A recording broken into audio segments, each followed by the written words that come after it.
இன்றைக்கு கர்த்தருடைய வசனத்துக்கு ஆதாரமாக 144 சங்கீதம் முதலாம் வசனத்தை நான் வாசிக்க விரும்புகிறேன். சங்கீதம் 144 முதலாம் வசனம். என் கைகளை போருக்கும் என் விரல்களை யுத்தத்துக்கும் படிப்பிக்கிற என் கன்மலையாகிய கர்த்தருக்கு ஸ்தோத்திரம். இதன் அடைப்புக்குறிக்குள்ளே எழுதியிருக்கிறது தாவீதின் சங்கீதம். என் கைகளை போருக்கும் என் விரல்களை யுத்தத்திற்கும் படிப்பிக்கிற என் கன்மலையாகிய கர்த்தருக்கு ஸ்தோத்திரம். ஒரு ஆவிக்குரிய யுத்தம் செய்யும்படி கர்த்தர் ஒவ்வொருவரையும் அழைத்திருக்கிறார். என்றைக்கு நீங்கள் ரட்சிக்கப்பட்டீர்களோ, என்றைக்கு நீங்கள் இயேசுவை இரட்சகராய் சொந்தமாய் ஏற்றுக்கொண்டீர்களோ, அன்றைக்கே ஒரு யுத்த களத்தில் நிற்கிறீர்கள். உடைய சரீரத்தில் கண்களின் இச்சை, மாம்சத்தின் இச்சை, ஜீவனத்தின் பெருமை போராடி கொண்டிருக்கிறது. உங்களுக்கு வெளியே உலகம், மாமிசம், பிசாசு போராடி கொண்டிருக்கிறது. உங்களுக்கு தலைக்கு மேலாக துரைத்தனங்கள், அதிகாரங்கள், வான மண்டலத்தில் உள்ள பொல்லாத ஆவியின் சேனைகள், இப்பிரபஞ்சத்தின் அந்தகார லோகாதிபதி உங்களோடு போராடி கொண்டிருக்கிறார். சிலருடைய அலுவலகத்திலே மேல் அதிகாரிகள் உங்களை கஷ்டப்படுத்தி வருத்தி தீமையான வார்த்தைகளை பேசிக் கொண்டிருக்கிறார்கள். உங்களுடைய இனத்தவர்கள், சொந்தக்காரர்கள் காரணமில்லாமல் உங்களுக்கு விரோதமாய் எழும்பிக் கொண்டிருக்கிறார்கள். தாவீது சொல்லுகிறார், என் கைகளை போருக்கும் என் விரல்களை யுத்தத்துக்கும் படிப்பிக்கிற என் தேவனாகிய கர்த்தருக்கு ஸ்தோத்திரம். சாதாரண ஒரு போர் வீரனை சேனாதிபதி யுத்தம் செய்யும்படி அவனை பழக்கி வைப்பான்.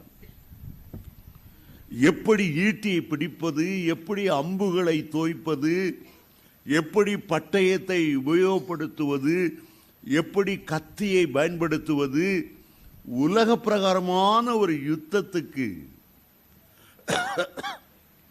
வீரனை பழக்கி வைப்பான். ஆனால் தாவீது ராஜா சொல்லுகிறார், நான் எந்த ராஜாவின் கீழையும் எந்த சேனாதிபதிகளிடமும் யுத்த பயிற்சி பெறவில்லை. கர்த்தர் தாமே அவருடைய அனந்த ஞானத்தின்படி எனக்கு விரோதமாய், என்னுடைய குடும்பத்துக்கு விரோதமாய் வருகிற சத்துருக்களோடு ஒரு ஆவிக்குரிய யுத்தம் செய்யும்படி என் கைகளை, என் விரல்களை படிப்பிக்கிற தேவனாகிய கர்த்தராயிருக்கிறார். உங்களுக்கு தெரியும், தாவீதினுடைய அத்தனை சகோதரரும் சவுலின் பட்டாளத்திலே பணியாற்றி கொண்டு இருந்தார்கள். 7 பேர் உலக பிரகாரமான யுத்த களத்தில் நிற்கக்கூடியவர்கள். தாவீது மட்டும்தான் ஆடுகளை மேய்த்து கொண்டிருந்தவர். எந்த யுத்த பயிற்சியும் இல்லை. ஆடுகளுக்கு இலை தலைவைகளை இழுத்து கொடுப்பதற்காக கையில் ஒரு கோல் வைத்திருந்தார். ஒருவேளை சிங்கம், புலி, கரடி வருமோ, தடியை வைத்திருந்தார். அவருடைய கோலும் அவருடைய தடியும் என்னை தேற்றும் என்று வேதத்திலே பார்க்கிறோம். ஒரு விஷயம் அவருக்கு விரோதமாக, அவருடைய வளர்த்த மேய்த்த ஆட்டுக்குட்டியை பிடித்துக் கொள்ளும்படி ஒரு சிங்கம் வந்தது. அந்த இலை தலை பிடித்து கொடுக்கிற அந்த கோலை வைத்து சிங்கத்தை அடித்தேன், கரடியை அடித்தேன் அவைகளின் வாய்களுக்கு என் ஆட்டுக்குட்டியை தப்புவித்தேன். என் ஆட்டுக்குட்டியை தப்புவித்ததை கண்ட அந்த சிங்கம் கோபம் கொண்டு என்மேல் பாய்ந்த போது அவனுடைய தாடையை பிடித்து இழுத்து கிழிக்கும்படி கர்த்தர் என் கையிலே விரலிலே ஒரு பெலன் தந்தார். ஒரு நாள் வந்தது, தன்னுடைய சகோதர யுத்த களத்திலே பார்த்து விசாரித்து வரும்படி தகப்பன் அனுப்பின போது அங்கே பெலிஸ்தியர் யுத்தத்துக்கு ஏராளமாய் வந்திருக்கிறதை கண்டார். இதுவரை கர்த்தர் என் மேய்ப்பராய் இருக்கிறார், மேய்ப்பர் மேய்ப்பர் மேய்ப்பர் என்று கர்த்தரை பேசிக் கொண்டிருந்தவர் இப்பொழுது அந்த பெலிஸ்தியருடைய சேனையை பார்த்ததும் கர்த்தருடைய இன்னொரு நாமத்தை, யுத்தம் செய்வதற்கு ஏற்ற ஒரு நாமத்தை தெரிந்தெடுத்தார், சேனைகளின் கர்த்தர். சிங்கம் வரும்போது, கரடி வரும்போது மேய்ப்பன் ஆட்டுக்குட்டியை தப்பு வைப்பது போல கர்த்தரை தப்பு வைத்தார். இப்போ பெலிஸ்தியர் என்றால் அலைந்து தெரிகிறவர். ஆகவே சாத்தானை பார்த்து ஆண்டவர் யோபு 1 சொன்னார், எங்கப்பா போயிட்டு வரா? நான் பூமி எங்கோ அலைந்து தெரிந்து விட்டு வருகிறேன் என்று யோபு 1:7 சொன்னார். பெலிஸ்தியர் சாத்தானுக்கு அடையாளமானவர்கள். இங்கே பெலிஸ்தியன் ஒருவன் வந்து, ராட்சச பிறவியான அவன் வந்து, சர்வாயுத தர்க்க வர்க்கங்கள் எல்லாம் அணிந்த ஒருவன் வந்து, ஒண்டி கொண்டி வாங்க,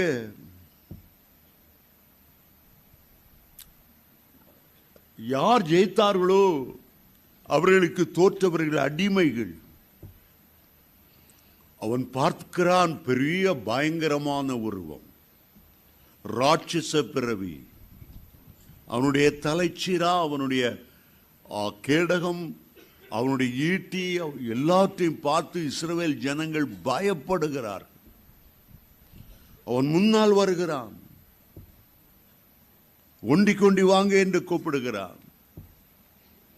ஒருவருக்கும் தைரியம் இல்லை, ஒருவருக்கும் தைரியம் இல்லை. தாவீது தற்செயலாய் அந்த போர்க்களத்துக்கு போகிறார். அதற்கு முன்பாக அவர் எந்த போரையும் பார்த்ததில்லை, எந்த எதிரியும் பார்த்ததில்லை. ஒரு சின்ன ஜெபம் பண்ணுகிறார், ஆண்டவரே என்னுடைய கைகளை போருக்கும், என்னுடைய விரல்களை யுத்தத்துக்கும் படிப்பியும் ஆண்டவரே. நான் ஒரு ஸ்பிரிச்சுவல் வார்ஃபேர் செய்துதான் ஆக வேண்டும்.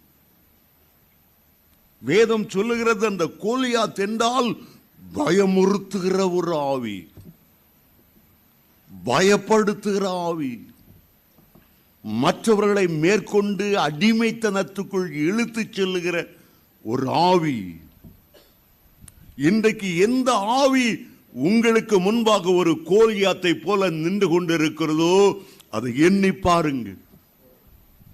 உடைய குடும்பத்தை அவமானப்படுத்த வேண்டும் என்று கடன் பிரச்சனைக்குள்ளே தள்ளி படாத பாடுபடுத்த வேண்டும் என்று நின்று கொண்டிருக்கிற ஒரு பயமூட்டுகிற ஒரு ஆவி, குடும்பத்திலே ஒருமனப்பாட்டை கெடுத்து, குடும்பத்திலே டைவர்ஸை ஏற்படுத்தி, குடும்பத்திலே ஒருமனப்பாடு இல்லாததினாலே கசப்புகளையும் வைராக்கியங்களையும் கொண்டு வருகிற ஒரு ஆவி உன்னுடைய குடும்பத்துக்கு விரோதமாக எழும்பி இருக்கிறதோ,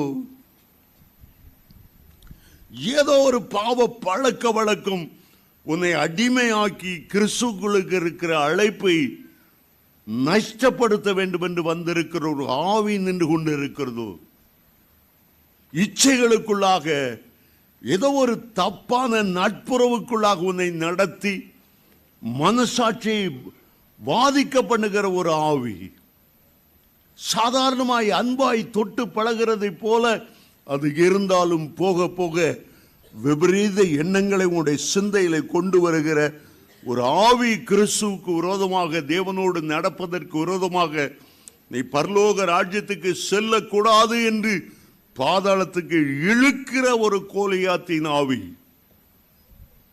கோலியாத்து ஆவி என்றால் பயமுறுத்துகிற ஆவி, பயப்படுகிற ஆவி. ஆவிகளிலே கொடிய ஒரு ஆவி இந்த பயப்படுத்துகிற ஒரு ஆவி. 2 நாட்களுக்கு முன்பாக ஒருவர் அமெரிக்காவிலிருந்து போன் பண்ணி அவருடைய மனைவி சொன்னாள், ஐயா, என்னுடைய ஆபீஸ்ல என்னுடைய கணவனை பாஸ் பயமுறுத்துகிறார், வேலை விட்டு நீக்கிடுவேங்கிறார், அதை செய்வேன் இதை செய்வேன் பயமுறுத்துகிறார். இதனால 3 நாளா என் கணவன் வீட்டுக்கு வரும்போது முழுக்க குடித்து கொண்டு வருகிறார். எப்படியோ அந்த பயமுறுத்துகிற ஆவியை மேற்கொள்ளனா குடிச்சுதான் ஆகணுங்கிற ஒரு நிலைமைக்குள்ளே அவர் தள்ளப்பட்டு இருக்கிறார். அந்த ஆவி பயமுறுத்துகிற ஒரு ஆவி. சிலரை கொஞ்சமாய் பயமுறுத்தலாம், சிலரை அதிகமாய் பயமுறுத்தலாம். ஒரு முறை நான் ஆப்பிரிக்காவிலே போட்ஸ்வானா என்ற ஒரு தேசத்தில் பிரசங்கித்துக் கொண்டிருந்தேன். பாடல் ஆராதனை முடிந்ததும் கர்த்தர் என்னை ஆவியில நிரப்பினார். பக்கத்தில் பார்த்தா அந்த பாஸ்டர் ஒரு வெள்ளைக்கார இங்கிலீஷ்மேன், இங்கிலாந்தில் உள்ளவர். அவருடைய மனைவி அப்படியே தலை விரித்து ஆட ஆரம்பித்தாள். நம்ம ஊர்ல பேய் பிடிச்சு ஆடுறது ரொம்ப சாதாரண காரியம். அந்த ஒரு வெள்ளைக்காரன், அது பாஸ்டரா இருக்கிறவர், அந்த பாஸ்டர் அம்மா ஆடின உடனே எனக்கு அதிர்ச்சியாக இருந்தது. அவை கூட்டம் முடித்த உடனே அந்த அம்மாட்ட போனேன், நீங்க பாஸ்டரமா இருந்தும் மிஷனரியா இந்த தேசத்திலிருந்து உழைத்தும் ஏன் உங்களுக்கு இந்த அசுத்தாவி பிடித்தது? சொன்னார்கள், எங்களுடைய கிராமத்தில் உள்ள ஒரு விசுவாசியை சந்திப்பதற்காக அவருடைய வீட்டுக்கு போனேன். வீட்டுக்கு போனால் அந்த திண்ணையிலே ஒரு மந்திரவாதி உட்கார்ந்து கொண்டிருந்தான். அவன் உடுத்திருந்த உடை பல கலர்களில் உள்ள சட்டைகள், அவன் கையில் இருந்த மந்திர கோலை பார்த்ததும் அவன் ஒரு மந்திரவாதி, விச் டாக்டர் என்று அங்கே சொல்லுவார்கள். என்னை பார்த்து சொன்னான், உன்னுடைய காலிலே எக்ஸிமா என்ற ஒரு சிரங்கு 7 வருஷமாய் இருக்கிறது, என்னிடத்தில் வா, நான் இதை குணமாக்கி விடுகிறேன். இந்த அம்மாவுக்கு ஒரு ஆச்சரியம், என் காலில் இருக்கிற புண்ணு அது 7 வருஷமாய் இருக்கிறது என்பது எப்படி இந்த மந்திரவாதிக்கு தெரியும்? அவர்கள் சொன்னார்கள், நீ ஒன்று என்னை குணமாக்க வேண்டிய அவசியமில்லை, இயேசு கிறிஸ்து இருக்கிறார், அவரை என்னை குணமாக்குவார். அவ்வளவுதான். அந்த மந்திரவாதியினுடைய முகம் ஒரு பயங்கர வலு சர்ப்பம் போல மாறினது. சத்தத்தை உயர்த்தி இயேசுவாம் என்றான். அவன் கண்ணை உருட்டின விதம், அவன் கத்துனது, உருமுனது, பெரிய நாகப்பாம்பு ராஜ கருணாம் போல சீறினது எல்லாம் பார்த்த உடனே நான் பாய்ந்துட்டேன். அந்த நேரமே எனக்குள்ளே அநேக அசுத்த ஆவிகளை இறங்கிவிட்டன.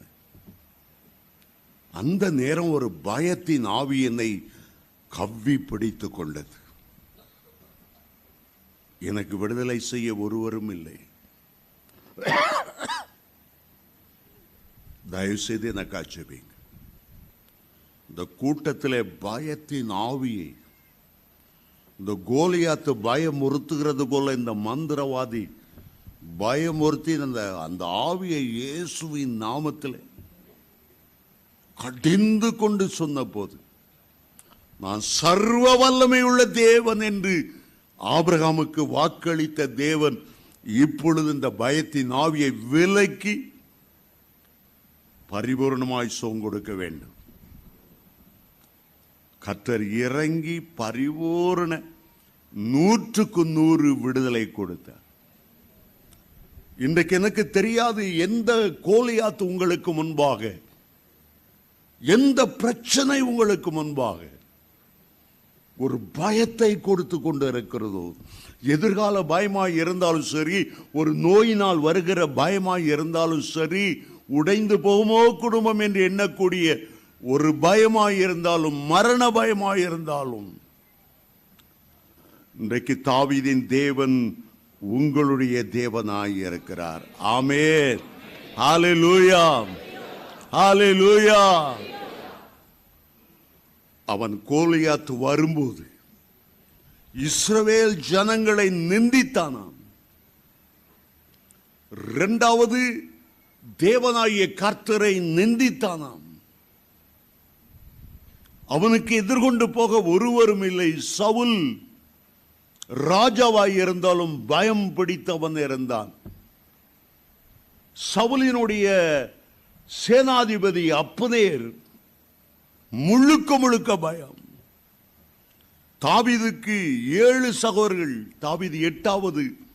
அத்தனை பேருக்குள்ளும் ஒரு பயம்.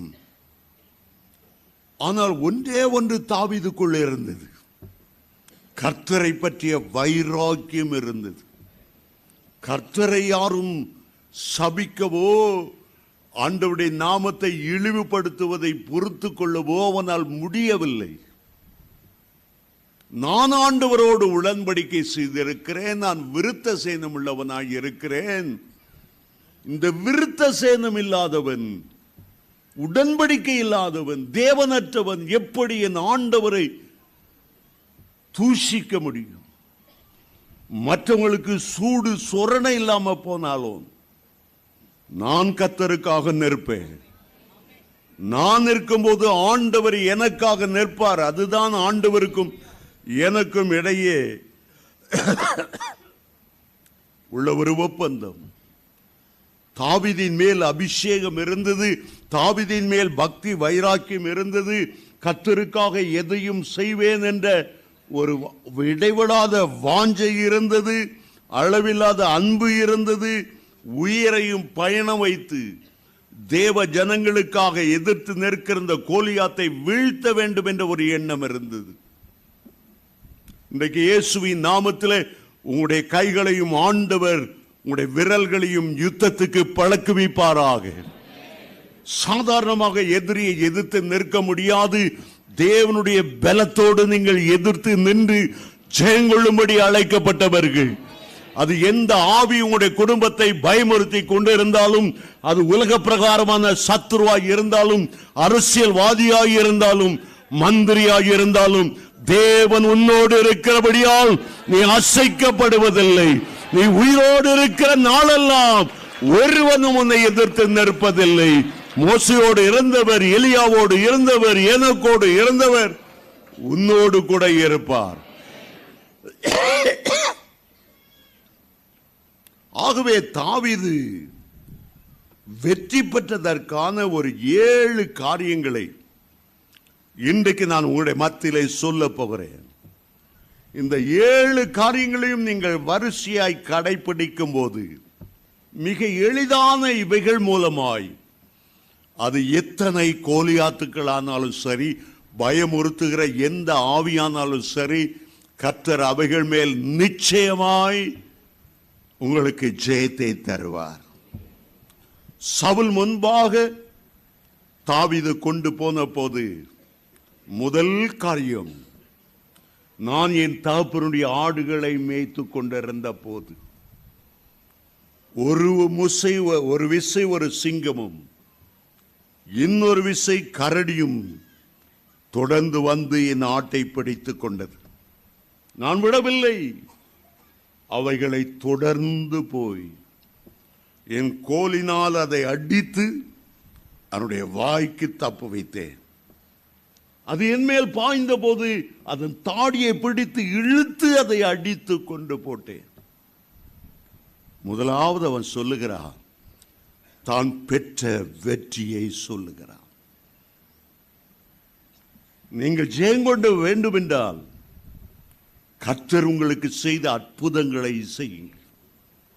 சின்ன சின்ன காரியங்களில் வெற்றியை தந்திருந்தால் அதை சொல்லுங்கள். ஏற்கனவே பெற்ற நன்மை சொல்லுங்கள். ஏற்கனவே கர்த்தர் செய்த அற்புதங்களை செய்யுங்கள். எண்ணிப்பார் கர்த்தர் உனக்கு செய்த அற்புதங்கள். ஒவ்வொன்றாய் என்ன உனக்கு ஆச்சரியமாக இருக்கும். சிறு வயதிலிருந்து எனக்கு அற்புதங்களை செய்தவர் இப்போதும் எனக்கு அற்புதம் செய்வார். ஒரு நம்பிக்கை வரும், ஒரு விசுவாசம் வரும். தாவீது சொல்லுகிறார், நான் அதையெல்லாம் தியானிக்கும் போது என் உள்ளத்தில் அக்கினி மூண்டது.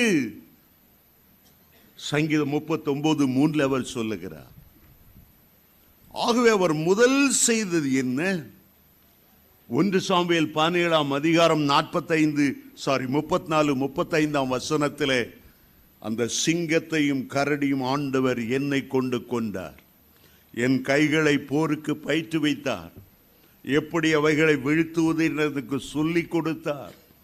அவைகள் மேல் எனக்கு ஜெயத்தை கொடுத்தவர் கோலியாத்தின் மேல் எனக்கு நிச்சயமாய் ஜெயத்தை கொடுப்பார். அவர் தோல்வி அடைந்தவர் அல்ல, அவர் ஜெய கிறிஸ்து. இஸ்ரவேலின் சேனைகளுக்கு முன்பாக ஜெயத்தோடு நடந்து வந்தவர் என்னோடு நடந்து வருகிறார்.